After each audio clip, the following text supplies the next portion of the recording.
अगर आप इतने भी कॉन्सेप्ट सही से करके जाते हैं तो मैं पहले ही बता रहा हूं कि आपके 4 to 5 मार्क्स, 4 मार्क्स तो मिनिमम फिक्स ही है। ज्यादा आ गया क्वेश्चन तो आपके शायद ये सारे कॉन्सेप्ट आपके शिफ्ट में आ जाए तो आपको ऑलमोस्ट 10 या 8 के आसपास मार्क्स मिल सकते हैं। तो हेलो एवरीवन, दिस इज उज्जवल और इस वीडियो के अंदर हम बात करने वाले हैं most important questions of MST सीटी 2022 के लिए, जो कि बहुत ज्यादा चांसेस हैं कि रिपीट होने वाले हैं एमएसटी सीटी 2022 में। ठीक है, लास्ट 2 से 3 दिन रहे हैं, लेकिन फिजिक्स के लिए आपको फिक्स है कि अगर आप इतने क्वेश्चंस की भी कॉन्सेप्ट को सही से पढ़कर जाते हैं तो आपको इन 7 या 8 या 9 कॉन्सेप्ट में से 3 से 4 सवाल तो आपको सीटी में मिल ही जाएंगे। यहाँ पे जितना भी मैं ये सारी चीजें जो आपको बताने वाला हूँ, ये all questions are asked in last 5 years, उसकी एनालिसिस करके ये सारे क्वेश्चंस मैं बता रहा हूँ। होप है कि ये सारे क्वेश्चंस सीटी 2022 में भी आएंगे। हाँ, तो इसी हिसाब से हम प्रिपेयर स्टार्ट करेंगे इस वीडियो को। एंड यहाँ पर अगर आपको कोई डाउट है, यहाँ से अगर आपको कॉन्सेप्ट सीखने हैं तो आप मेरे चैनल पर विजिट कर सकते हैं। वहां पे मैंने ये हर कॉन्सेप्ट को सिखाया हुआ है, सिर्फ ग्रेविटेशन छोड़कर। तो आप मेरे चैनल से ये सारी चीजें देख सकते हैं अगर आपको प्रीवियस ईयर क्वेश्चन सॉल्व करने हैं या फिर आपको अगर एमएसटी सीटी के 1 शॉट वीडियो लेक्चर्स देखने हैं तो। Now let's start this video without wasting the further time.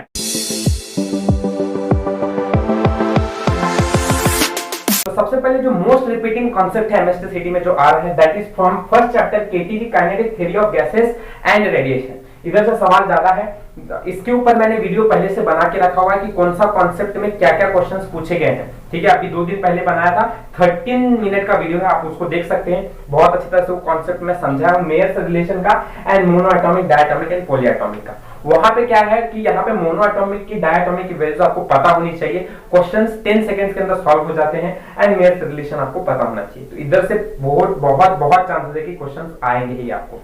ठीक है, तो आप प्रिपेयर करें। नेक्स्ट जो इंपॉर्टेंट चैप्टर है that is related with electromagnetic induction. Electromagnetic induction से जो सवाल जहां से सबसे ज्यादा रहा है that is from transformers. Transformer की थ्योरी मैंने लिखी हुई है नीचे, बस आपको ये फॉर्मूला पता रहेगा तो आपका सवाल और कॉन्सेप्ट बन जाएगा आपको। ट्रांसफॉर्मर में ये जो ES अपॉन EP है, ES upon EP is EMF।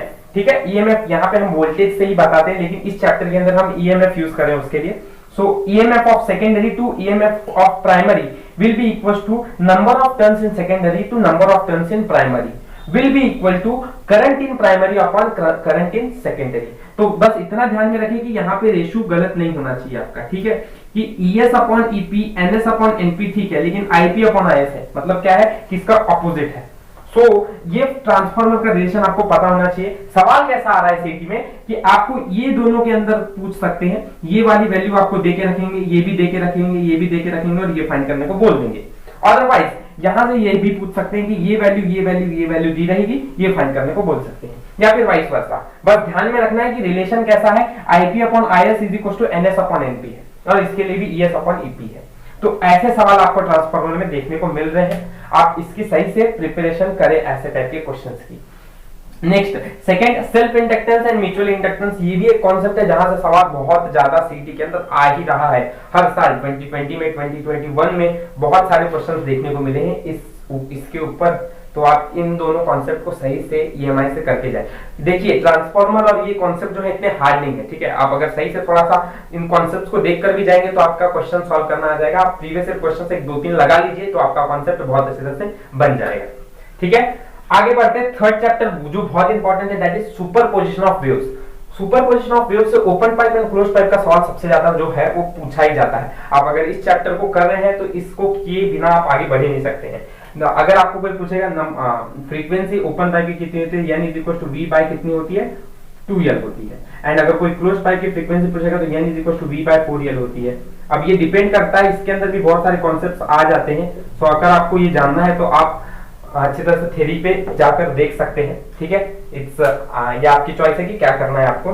Next one, अगला चैप्टर अगर बोलेंगे तो that is wave optics. Wave optics से जो सबसे ज्यादा सवाल आता है दैट इज, इस कॉन्सेप्ट को समझाने के लिए मैंने स्क्रीन पे एक क्वेश्चन भी दिखाया मैंने कि किस टाइप के क्वेश्चंस आ रहे हैं इस पे, क्योंकि ये कैसा है कि डायरेक्ट कोई कॉन्सेप्ट नहीं है, ये आपको पता होना चाहिए। अगर distance between bright band and dark band अगर आपको निकालना है तो आप कैसे निकाल सकते हैं। जैसे कि मैंने यहाँ पे डायग्राम ड्रॉ भी की है। यहाँ पे देखिए, मैंने एक बैंड लिया है एंड बैंड के अंदर ये बताया सेंट्रल ब्राइट बैंड है।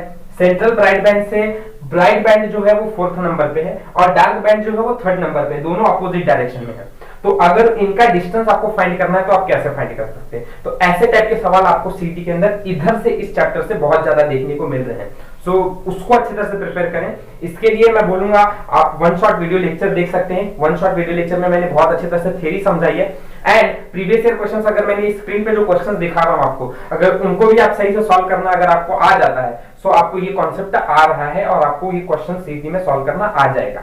ठीक है, तो आप इन क्वेश्चंस को सही से कीजिए कि distance between bright band and dark band का कैसा डिस्टेंस निकाला जाता है। एक कॉन्सेप्ट बताया जाएगा, सेंट्रल ब्राइट बैंड से ब्राइट बैंड का डिस्टेंस है तो ये डिस्टेंस कितना हो जाता है 4x हो जाता है एंड सेंट्रल ब्राइट बैंड से डार्क बैंड का डिस्टेंस अगर थर्ड है तो 2.5x हो जाएगा, अगर फोर्थ होता तो 3.5x हो जाएगा। तो ऐसे टाइप के क्वेश्चंस आपको सीटी के अंदर मिल रहे हैं। ठीक है, आपको ये सिर्फ फाइंड करना है। अब क्या करना है कि ये वैल्यूज और ये वैल्यू का दोनों का अपोजिट डायरेक्शन में तो एडिशन कर देना है। एडिशन करके आंसर 6.5x आ जाएगा। x की वैल्यू अगर दी है तो डाल दो, नहीं दी है तो फिर उसके बाद उतना ही रहने दो।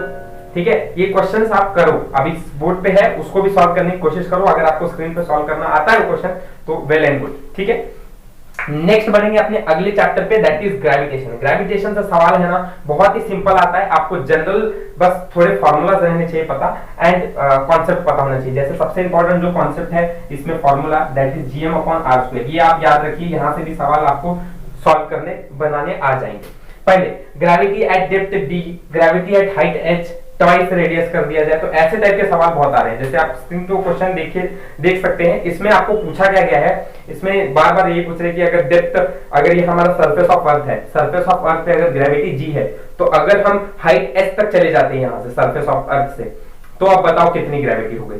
तो ये सिंपल सिंपल सवाल है, आपको बस क्या रिलेशन पता होना चाहिए था कि हाइट का ग्रेविटी का क्या फॉर्मूला और कैसे हम उसको प्रॉब्लम को सॉल्व कर सकते हैं। सो ऐसे टाइप के क्वेश्चन है, आप कर सकते हैं सॉल्व। अगर आपको सॉल्व करना आ रहा है तो वेल गुड है, ऐसे टाइप के क्वेश्चन आपको सीटी में देखने को मिलेंगे ग्रेविटेशन से। नेक्स्ट चैप्टर जो लास्ट चैप्टर है मैग्नेटिक मटेरियल्स। मैग्नेटिक मटेरियल से भी बहुत सवाल आते हैं पर किस कॉन्सेप्ट से आ रहे हैं बार बार नहीं, यहाँ सब आ जा रहा है। लेकिन हाँ सबसे अच्छी पॉइंट क्या है कि यहाँ पे कुछ ज्यादा हार्ड प्रॉब्लम्स नहीं पूछे जाते एंड दूसरी की इसके फॉर्मूलाज भी ज्यादा याद करने की जरूरत नहीं है। 4 या 5 फॉर्मूले हैं मुश्किल से, उनको आप कर लेंगे तो भी आपका मैग्नेटिक मटेरियल अच्छा हो जाएगा। यहाँ पे पहले मैग्नेटिक मूवमेंट के ऊपर सवाल आएगा तो अगर m मैग्नेटिक मूवमेंट m से बताया जाता है which is equals to NIA where n is number of turns, I is current, A is area। ठीक है, तो अगर आपको m की वैल्यू फाइंड करने को बोला जाए और I, A और n देके रखा जाए तो आप इनको सॉल्व कर लीजिए तो आंसर आ जाएगा। एंड रिमेंबर मैग्नेटिक मूवमेंट है, इसका यूनिट भी बहुत पूछते हैं सीटी के अंदर कि मैग्नेटिक मूवमेंट का क्या है। तो करंट जो होता है वो एम्पियर में होता है एंड एरिया जो होता है वो मीटर स्क्वायर में होता है। तो एम्पियर मीटर स्क्वायर ये यूनिट हो जाता है किसका, मैग्नेटिक मूवमेंट का।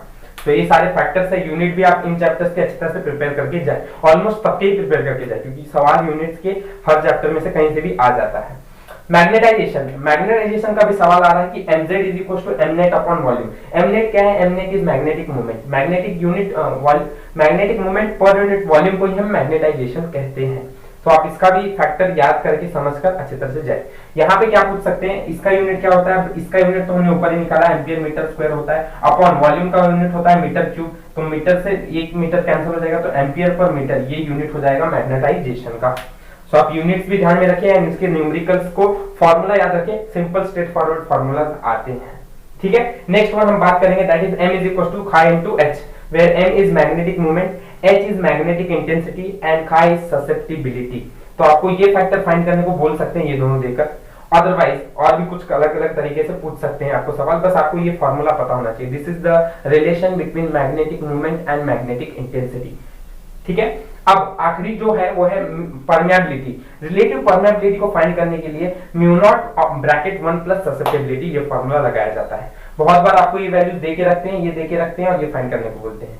ठीक है, तो आप इसको इजीली फाइंड कर सकते हैं। इन सारे क्वेश्चंस के इस चैप्टर को छोड़ दिया जाए तो अगर आपको अच्छी तरह से वन शॉट के अंदर ये सारी चीज चैप्टर्स आपको रिवीजन करना है तो आप मेरे चैनल के अंदर जाकर आप हर एक के वीडियोस वन शॉट लेक्चर के देख सकते हैं, साथ साथ प्रीवियस ईयर क्वेश्चन भी कर सकते हैं। अगर आप इतने भी कॉन्सेप्ट सही से करके जाते हैं तो मैं पहले ही बता रहा हूं कि आपके 4 to 5 मार्क्स, 4 मार्क्स तो मिनिमम फिक्स ही है। ज्यादा आ गया क्वेश्चन तो आपके शायद ये सारे कॉन्सेप्ट आपके शिफ्ट में आ जाए तो आपको ऑलमोस्ट 10 या 8 के आसपास मार्क्स मिल सकते हैं। तो ये सारी चीजें बहुत बहुत जरूरी है। Prepare well for this chapter.